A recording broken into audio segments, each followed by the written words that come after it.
Hi everyone, welcome back to my channel. I'm Andreea for those of you who are new in here. And in today's video, I have a very special guest, Dr. Arampatzis. Welcome back to my channel because this is not the first time I have a Harry here. Hi Andrea, thank you so much for this invitation and I'm glad to be back. I would like to add a few things about the introduction. So I'm a doctor, I'm not a medical doctor. And it's important to underline this because I see from the first interview some people believing I was a dermatologist. So I'm not a medical doctor, I'm a doctor in science. Actually, I'm a pharmacist with a PhD in skin pharmacology. So I understand very well pharmacology, I understand very well the physiology of the skin, and part of my job is also to train plastic surgeons, dermatologists about how to use right the skincare ingredients. So basically, if I understood right, you're a doctor of doctors. Like doctors need doctors as well. It's a community. It's a community, and we work hand to hand together in order to get the best outcome for our patients. The reason why I wanted to do a second video was to clarify a lot of the things that we talked about in my previous video. If you have not watched that video, please pause this video, watch it. I'm going to put a link there. I'm going to put the link. Please watch that video. It's about the 10 most crazy skincare mistakes that we're all doing. I promise that video was mind-blowing for a lot of people, and that's why we had to come with a part 2 to just clarify a lot of the things that we found in the comments. So let's get in probably the most controversial thing that we talked about in my previous video, and that was the moisturizer kills the moisture. Harry, can you please clarify a little bit what you meant by that? Because a lot of people said, okay, what do I do now? Do I still use moisturizer? So if I have normal skin or if I have oily skin, do I not use moisturizer? What's the deal with the moisturizer? Some people need moisturizer. It's a category of people having a dry and atopic skin. And most of the people, they don't need. Most of the products, they have a huge amount of emollients, but this giving this very smoothy aspect to the skin, but it has no impact in the moisture. To give you an example, kids, babies, they don't create sebum. Nevertheless, the skin looks great, feels great, it's very smooth. So it's not always about the oil. It's more about the hygiene you have in your life, the water you drink, what you eat, not get showers with too aggressive products, not to use too hot water, rather warm water, is everything you can do around, but it will be the best impact to your skin rather to use an emollient moisturizer. So, and even if you use too much, in the end, you will make your skin lazy. And I saw there was some polemics about it, but in the end of the video, we'll put all the publications where we're bringing evidence about too much moisturizer and the impact of the skin. Do we completely skip moisturizer? When are the cases when we should use moisturizer? Okay, sometimes you will need to use on the top of your serum. You should apply a cream that it creates the occlusive effect to the serum. So likewise, the serum can penetrate better. Second rule is when you use ingredients in your skincare routine that might dry your skin. For example, retinol in a high content might dry the skin. Vitamin C might dry the skin. If such a case, yes, you will create dryness. It will be, let's say, the side effect of a beneficial active of your skin, so you need to manage it. And the third part is also not necessarily moisturizer, but you can use also different creams that they can repair the skin barrier while they have an action. Like, for example, if you're using your night skincare routine, a retinol cream, or if you're using a niacinamide cream. If your skin is healthy, if your skin looks good, if you're not in an age where you really need a moisturizer because your skin starts to become dry, because by age, every skin becomes drier, you don't need a moisturizer. I've noticed that the majority of people had questions about sunscreen, and I have a few of them. And I'm going to start with someone that said, do I have to use sunscreen? Like, I already have sunscreen in my foundation. What is your take on this? Makeup with SPF, it's nice to have, but definitely it's not enough. Sunscreen should be an entire part of the skincare routine, and I can explain you why. We have a UVA, the UVB, and the UVC. So the most important part is the UVA and the UVB. UVA, A like aging. Okay. And UVB, B like burn. So the UVB is what creates the sunburns. And the UVA is what creating the skin aging. Go much deeper to the skin and create and accelerate skin aging. Yes, it's true. The UVB are strong in the summer rather than in the winter. But the UVA that makes aging, they are all year long the same. No matter where you are, there is very little difference of the amount of the UVA you get. Yes, you need a sunscreen all year long, even if you spend outside like 30, 40 minutes a day. Vitamin D. Is the sunscreen going to block the synthesization of vitamin D? Of vitamin D. So it might have a little impact, but all the studies showing us that regular use of sunscreen does not stop the synthesization of vitamin D we need. What would be the ideal sunscreen? The ideal sunscreen is if we're able, like some animals, to produce our own sunscreen for our skin. It's funny, but for example, hippopotamus, they do their own sunscreen. We always prefer to advise to use mineral sunscreens. So zinc oxide, titanium dioxide. There are a few things that really bother me as a scientist. Few of the chemical sunscreens, when you apply to your skin, they are absorbing, and then we find them in the urines, we find them in the blood. There is a big polemic, even in the scientific community. Is it really dangerous? How much is accumulated? For me, we are exposed today many chemicals.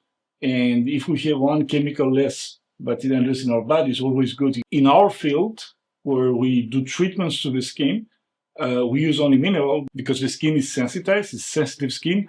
So we cannot use chemical because chemicals, they are more irritant than mineral. One more reason, go mineral, because minerals were reflecting the UVA and the UVB very, very well.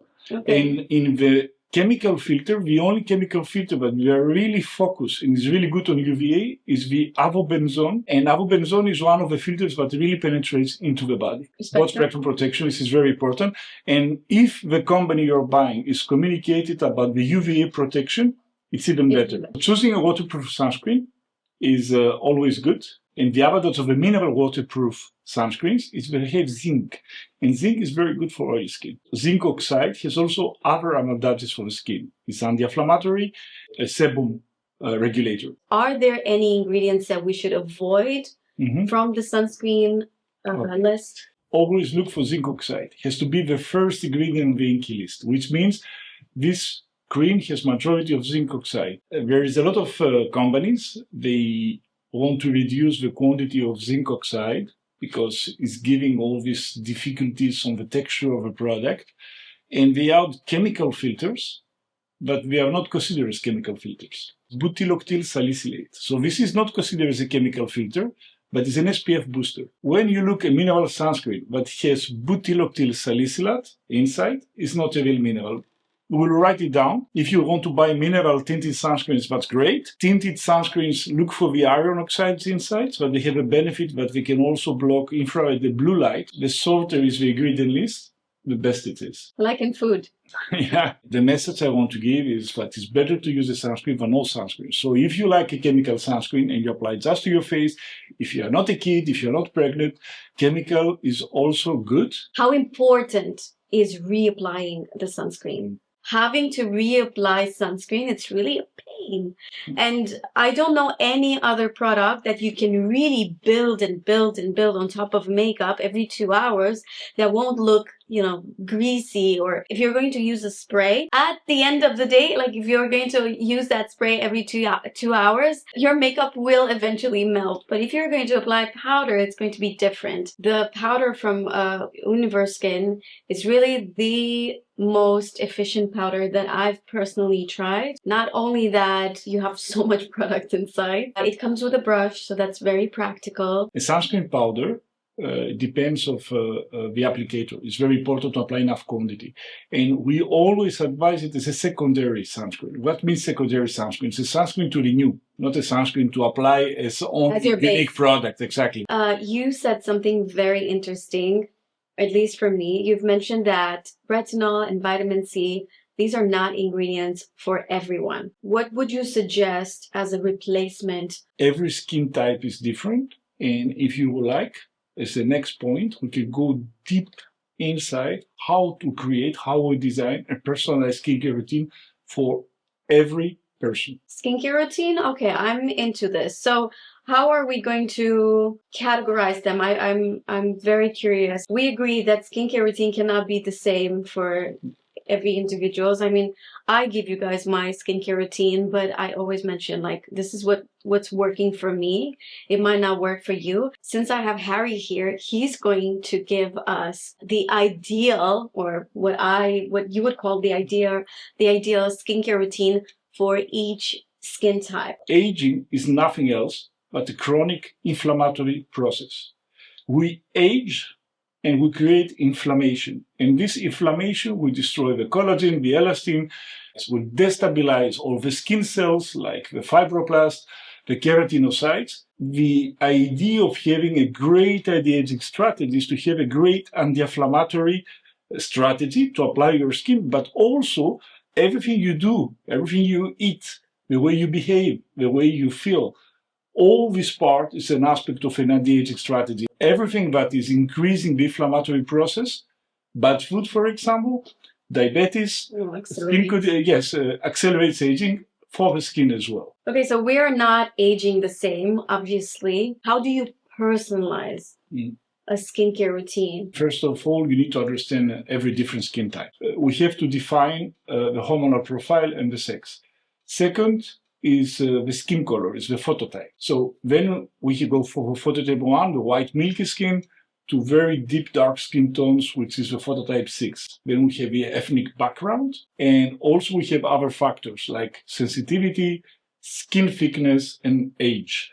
So this is the first thing you need to check in your skin in order to define your skin type and the way you're gonna age, because the way you're gonna age will define your prevention strategy. Caucasian is what we call it white skin, phototype 2. Very light skin. Yeah, they have blonde hair, blue eyes. What is interesting about this skin type is not genetically designed to be exposed to the sun. So they have a very thin skin. They have a very small melanosome, so their ability to make melanin to get tan actually is very weak because they're not designed to be on the sun. They have tendency to be dry. So when they are young, everything is okay, but with age, they will become red. So they will have redness like cuperosis, and also will make a lot of sun damages. This skin type, unfortunately, will make a lot of loosening because if the skin is thin and they don't have enough collagen, the loosening of the lower part of the face will be much more visible than other skin types.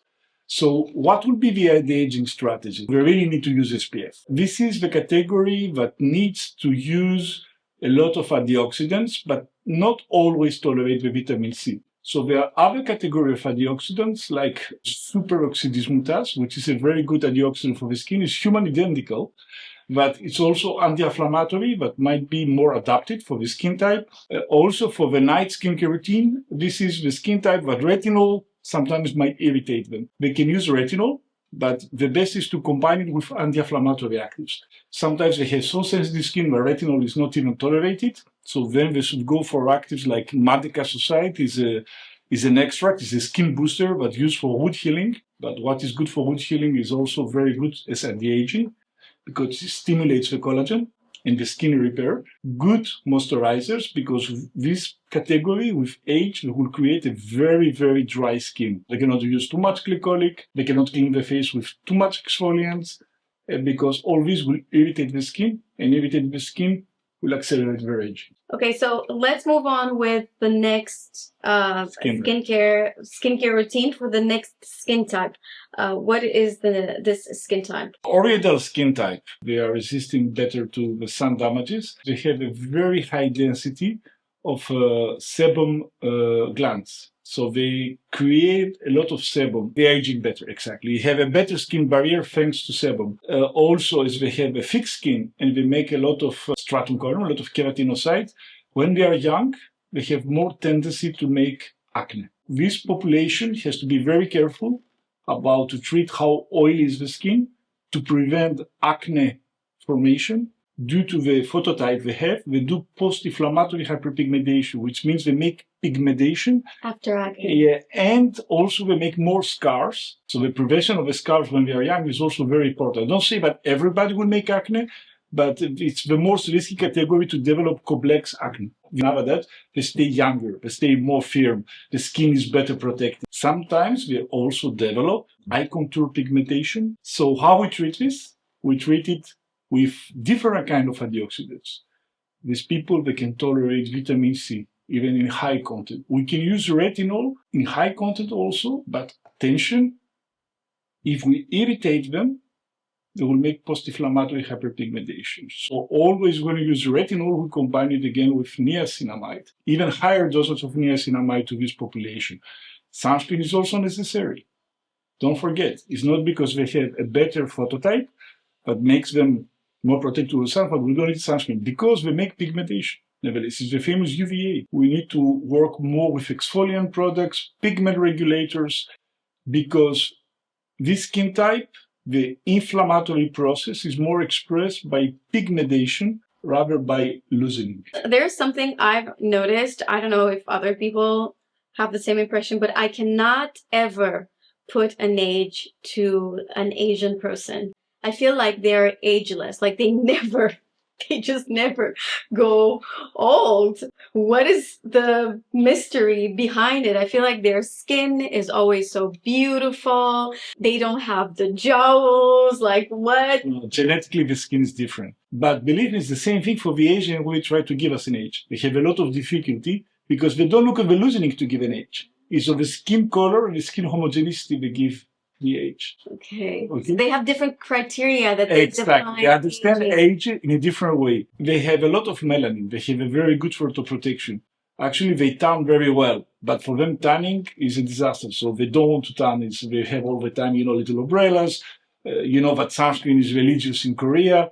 So really, they are very, very aware about the damages of the sun. They have the most compacted collagen you will find in any human skin type. Very thick skin and highly preserved elasticity. God wasn't fair when they created skin types. So you can say this, but nevertheless, how the Asian skin type will evolve. We do a lot of pigmentation, a lot of dyspigmentation, and also the best skincare routine about the Asian skin type, it will be at the same time prevention. So niacinamide, which is a hero of the anti-inflammatory actives, again, madecassoside, and these skin types, of course, they can use vitamin C, they can use glycolic acid, they are strong skins, they are thick skins, they're really resistant.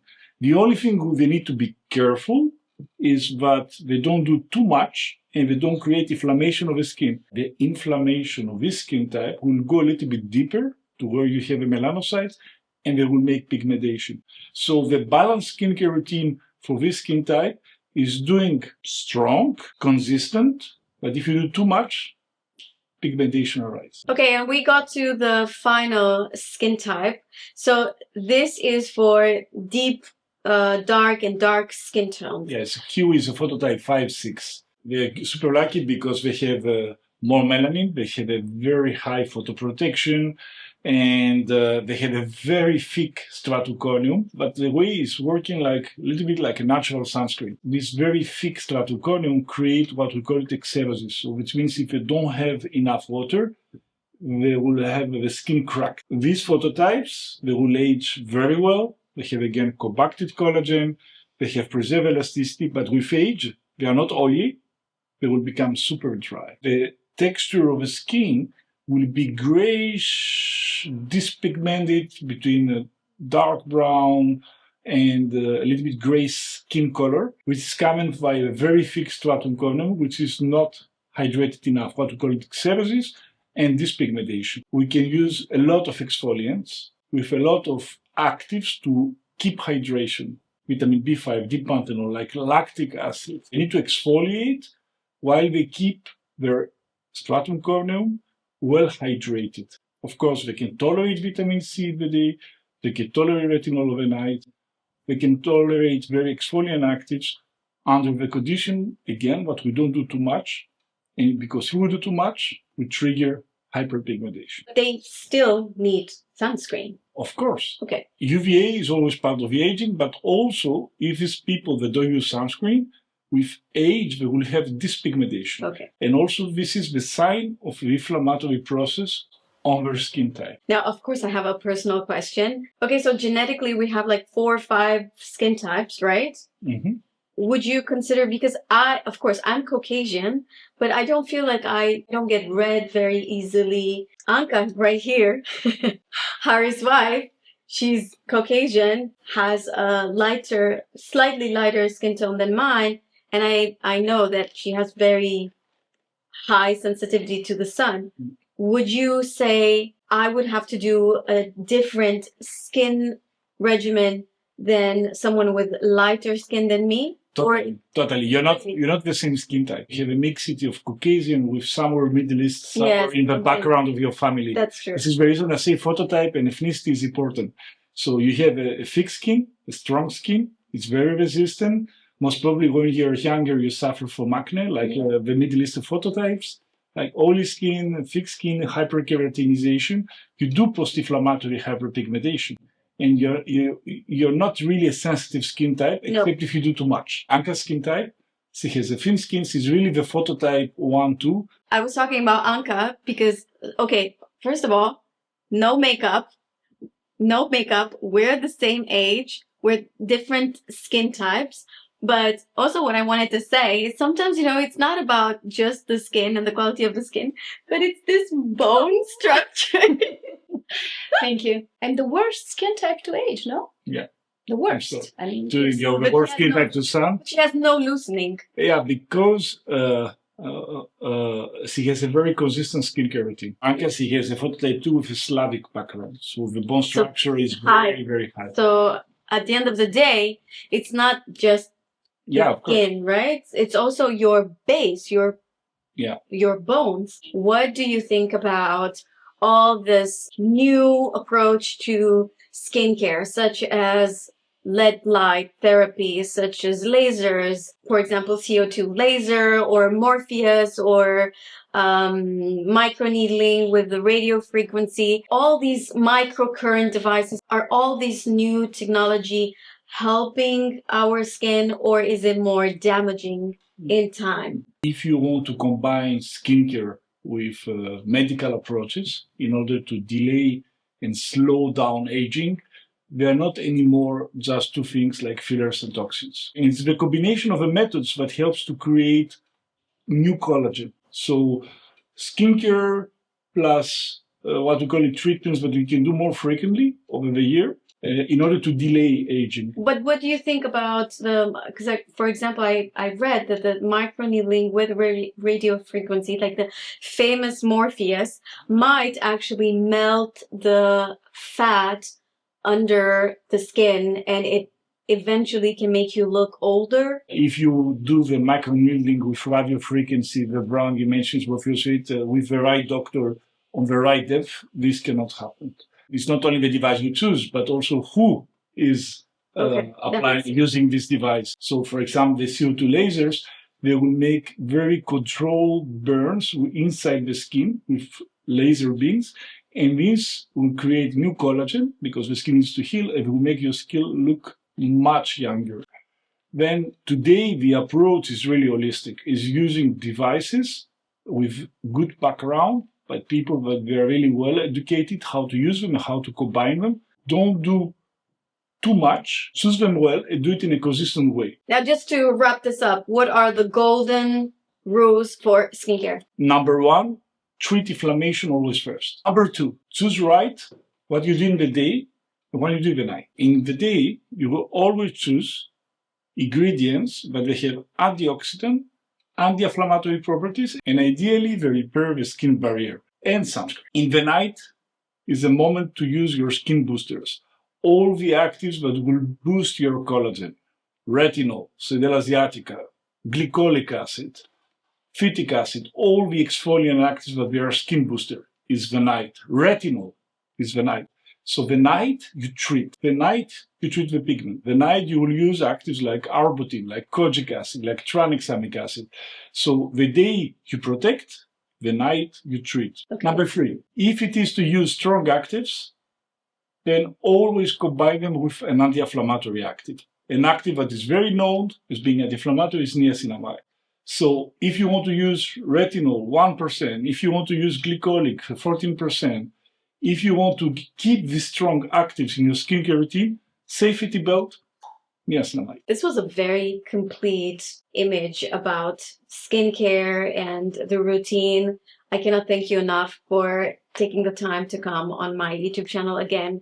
Thank you guys for watching. If you are interested, you can follow Universe Skin on Instagram. And as usual, everything that we mentioned with more details in the description down below. Thank you so much for watching, and I'll see you guys in my next one. Bye. Bye-bye.